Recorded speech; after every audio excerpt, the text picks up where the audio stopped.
Faly miaravantsika mpanaraka ny serasera telo minitra indray. Resaka fiarovana no ataontsika androany a. Resaka fiarovana ny Facebook satria efa betsaka moa zany mampiasa Facebook amin'izao fotoana izao a, ny ankamaroan'ny olona dia betsaka koa mpanararoatra, betsaka ny pirate hozy izy filazany azy. Resaka piratina Facebook a azo arovana tsara. Misy fombafomba anankidimy zany ity a ahafahanao miaro ny Facebookanao. Voalohany indrindra aloha rehefa manokatra ordinateur anao ka hiditra Facebook dia vérifier foana aloha hoe adresin'ny Facebook ve no idiranao satria nisy fotoana tokoa tany a Madagasikara ary ao Antsirabe ao Antsinakely ao teneniko mihitsy ny ao ampitan'ny Tsinakely zany a misy cybercafé zay ny ordinateur rehetrarehetra ao amin'ny cyber io a dia misokatra toa dia vao manokatra anao dia misokatra daholo Facebook tena pagina Facebook misokatra eo a kanefa ny tsy Facebook ilay izy fa adresy hafa. Raha vao mampiditra mot de passe ianao dia enregistrena amin'iny adresy igny ny mot de passenao. Hamarino zany a hoe Facebook marina ve no idiranao. Raha ohatra ka tsy Facebook dia sorato mihitsy le hoe www.facebook.com. Faharoa, midira koa mode anonyme. Misy fomba ahafahana miditra mode anonyme zany a ny fitaovana rehetrarehetra amin'ny ordinateur ohatra n'izany na ny Chrome na ny Internet Explorer na ny Mozilla Firefox. Reto asehoko reto ny fomba fanaovana an'izay.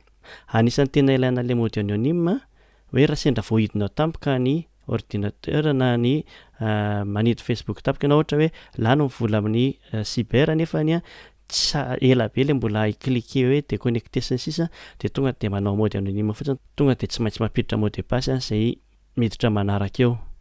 Fahatelo, ovay matetika mot de passe na isam-bolana zany a tsy mampaninona aza mitazona mot de passe anankiray maharitra ary aza ampitoviana mot de passe hafa ny mot de passe Facebook. Mot de passe Facebook dia azonao ovaina foana ary tsy voatery zavatra tehirizinao tsenjery zany fa azonao tehirizina any amin'ny toerana hafa dia avy eo apetraka ao. Fahaefatra dia idio foana rehefa miala ordi ianao. Raha ohatra ka any amin'ny cyber ianao na any amin'ny toerana hafa ihany koa dia déconnecter foana midira amin'ilay toerana fanaovana an'izay ao amin'ny Facebook. Amin'izay ny olona miditra manaraka tsy tonga dia mahita ny Facebookanao. Olana eo amin'ny Facebook satria taloha ny Facebook nisy an'ilay hoe tehirizy atao amin'ny ordinateur na hoe tsy tehirizy ohatran'ny amin'ny email fa amin'izao zany a raha vao tsy midéconnecter ianao dia voatahiry amin'ny ordinateur foana le compte Facebook.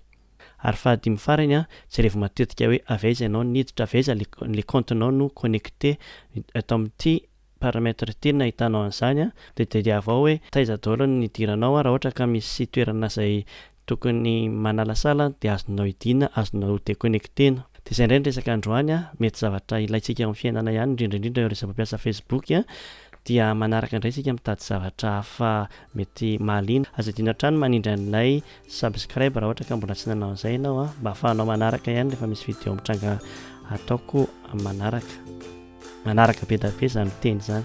Sao raha tompoko veloma indray areo.